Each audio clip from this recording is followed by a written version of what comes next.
And Omega Esports, they really have to face this.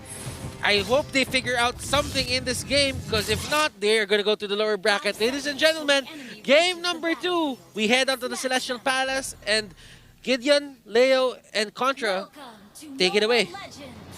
Thanks, Butters. And this game is, I'm hoping it doesn't reach all the way to that 30, but RRQ Hoshi wants to start off strong. And when you got a Bruno and when you have a Rafaela, you just can't help but to look to push them out of their own jungle. All right, this is Psycho once more in the roaming role on that Rafaela. And we're trying to decipher slowly what's going on with this lineup. Curtizi juggling these waves, juggling the aggression, and there seems to be a scuffle here in the river for the Litho Wanderer. Not exactly sure who got it, but oh, Heath was just chilling. Oh man, and yep, they just ran past him, forced to flicker away this time around. So not all too shabby after all for attempt from RQ. So honestly, I think Heath was just clenching his butt cheeks, just like, don't notice me, as he slowly walked on out and waddled through river. yeah, like this kind of things don't just go by unnoticed. Most often than not in competitive play. Over on towards the lower side, we do have Kenji versus R7. Oh, first blood. No, but he's going to get returned. Wait, don't tell me you got... Okay, I thought he was executed for a moment there. I was like, no way, the passive would have procced at some point. Would have been amazing. I think that's what he was just hedging on. And right now, look at this. Kenji baiting out R7. Does he know that Hajizi's waiting here? Oh, there you go. Poker trick, clearing the waves, and R7's not having any of it. They go for the crab. I think overall this game is just going to be like a nice and slow pace here, unless RQ wants to ramp it up by adding gasoline to the little fire that they've started so far, especially since both sides haven't really gotten too far ahead. And I think even Khalid is just chilling in his lane, thinking, I don't really need to do anything and hold and protect myself. Yeah, and speaking of which, I'm definitely keeping my eyes on Hajizi as well, as he'll be setting to go in for those picks up in towards the mid game itself. I'm not sure what kind of patient can he possibly pull up this time, but they're pulling out the turtle. All right, here we go. Starting it up. That's 4 members of RRQ Hoshi. Omega Esports going to answer back.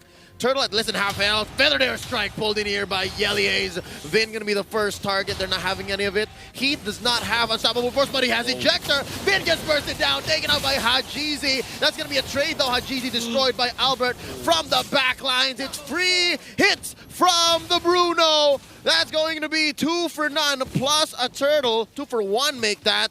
Oh, RRQ Hoshi off to the races. This is a really good start here because, I mean, even though Omega Esports look like they had the better engage, the counter engage coming in from RRQ Hoshi was kind of nuts, and they were able to hit a large majority, forcing out some big battle spells, and especially the Purifies and Flickers from everybody else. Yeah, and with a lot of all the Survey stuff being burnt out as well, we are already getting a couple of items in. Of course, still pretty much early in the phase. Spot anything interesting, gentlemen? Not just yet. I think it's still relatively similar, but it's going to be a huge fight here as the Feathered Airstrike comes through, but Lemon is in the backside wanting to stop this move from Farsa. Oh. She can't even hit Wings by Wings. Hajizi is the next to fall. They're diving. Oh my goodness. A triple kill going over to your boy, Albert. 4 for 1. I'll take that any day, plus a good amount of hits on this Outer Turret Energy Shield. Nay, make it the whole turret taken down not even 4 minutes in. RRQ Hoshi seems to have drafted the draft they wanted anyways, and if this isn't a hyper push, hyper carry lineup, I don't know what is. Look at this. They're ahead by about 2,500 gold already. Yeah, and raising the baby strat definitely working very well in favor of the side of RRQ, already feeding 5 kills to Albert, who's pretty much all grown up right now. And my concern is this, they're going to be going for another pick. Oh, nice ejector, trying to save Heath, but it is all in vain as Lemon gets away. That's going to be deadly magic set in by Kaltizi, but we all know Lemon's going to survive. This is, oh boy, this is some big moves made by RRQ Hoshi. They're just they're pretty far ahead and this early into the game. Wait, no, this could be something a little bit more here because RRQ, the fact that they are rotating between mid and bottom side, they want to break the mid side so they have more space to work with when they're just kind of putting their pressure on the turtle and maybe could even force a chase into the enemy jungle. Yep, and just go for the mad snowball here, and exactly that's what they're doing. Again, they opened up the main artery in mid. They have easy goes at most things, especially turtles, and that's just gonna make Albert a beast. Easy. Now another big fight. That's gonna be a Wrath of the Dryad, setting them all in. Lemon destroyed by Hajizi. Oh, I think they started the fight a little too soon. Yeah, and he definitely was in the wrong place, wrong time as well. Now, Electo, final blow on towards R7. Honestly, not going to do much to that Khalid. Yeah, especially with the Quicksand Guard, actually. He is just going to heal back up to pretty much full and just continue to just soak up as much pressure as possible. And Kartizi, no matter how much damage he gets on him, boom, he gets hit by the yaw. And Kartizi, R7 could look to finish him off, but Hajizi is there to protect him. Oh, he manages to get him. He forgot about the passive. R7 still alive. He's getting hit by literally everything and walks away like nothing ever happened. Amazing. He comboed the passive and the execute. I think that was the nail in the coffin that caught Kartizi off. Usually you don't get Kartizi with that, but something's telling me maybe Omega's kind of tilted. Maybe it's getting to Omega. The long game, the 34-minute game earlier, and just this hyper-aggressive draft. Definitely getting in their heads. Just look at the way that he plays the Khalid, just flickers right in, and yeah, there it goes. Doing everything that RRQ needs to do just to get straight, direct, and towards the heart, not only the head. It's getting scary here because if this is the tactics that RRQ are going to employ just to tilt their opponents, dragging out the 30-minute games, oh no. Oh, nice use of the Rampaging Sandstorm, forcing Heath to go for the flicker back. Hey, if you're using your opponent's tanks, again, a playmaking tanks, skills and battle spells to just push them back and just go for failed attempt, it's going to be a non-starter. And if you do this for the next 3 minutes, you're going to see Albert build up to more than just a Berserker's Fury. I'm seeing maybe a battle, an endless battle in 2 minutes. I suppose, but I think like they've got the Berserker's Fury. Endless Battle is probably going to be coming up real soon as well, like you said. But is that going to be enough? Like, what happens once Omega has kind of scaled up and oh, this is a pick?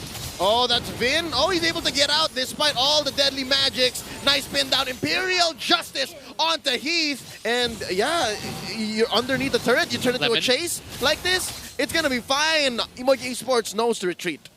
Oh boy, yikes. Just look at how fast he just melted down right there as he tries to go in for the pickoff. But even if they managed to get that catch, the rest of Omega Esports evidently wasn't ready to respond to that pick itself. So not sure if it's miscomm or, you know, something that he hopes to just burst it down in the blink of an eye. Oh boy, Albert is so huge. He's literally critting for 1.8k. 1.8k. Let that sink in for a bit because it's only 7 minutes into this game going to 8. 1.8k, that's about half of most heroes' life bars at this point. And yeah, no quarter here for this tier 2 turret up top. Rampaging Sandstorm starting it up. That's going to be the Feathered Airstrike pushing them back. But no, they already set their sights on Heath and take down the Jawhead, as well as this mid lane turret. Inhibitors left standing, save for bottom. This is aggression like we've never seen before, at least in the playoffs, especially with a draft as unorthodox as this. I mean, Albert is enabled and they want more. Look at that damage. Kartizi barely stood a chance. Lemon went over the wall just to try and get him with the Dryas, but luckily Kartizi survives with just a sliver of health. Yeah, Kartizi almost dropped right there, and now I'm just being less speechless on how effective this composition have worked out in favor of RRQ, Hoshi, and Omega Esports now could not really leave the base at the moment. Yep, they got the breastplate up for Kenji, now playing very defensively. Yo, the breastplate on Kenji feels reactionary. It just feels like, oh, I need to build it because we're dying too soon. It honestly feels miserable right now. Looking at the record here, 4-11, about 7k ahead is RRQ Hoshi. This First Lord here, if they don't do anything that just changes the way that they engage, which I'm struggling to find right now, I do think that it's a free Lord already. This one, 3 seconds away, and there you go, Albert. already has the endless battle. I think that's a Blade of Despair coming up next. Oh, they catch a GZ off. Albert uses not even the Wave of the World just yet. That's a double for the Bruno, and they are going for the throat. They are going for this mid lane inhibitor. Feathered Airstrike being called off by Yelly Hayes. He's saying they're at our gates. They're at our gates. Mayday. Mayday, mayday, mayday. They're already calling the red alert right now as Omega Esports forcing their way out of this one. And RRQ, they're looking to close the game. Oh no, that's it, ladies and gentlemen. 10 minutes in, 4 seconds. RRQ Hoshi shock the world.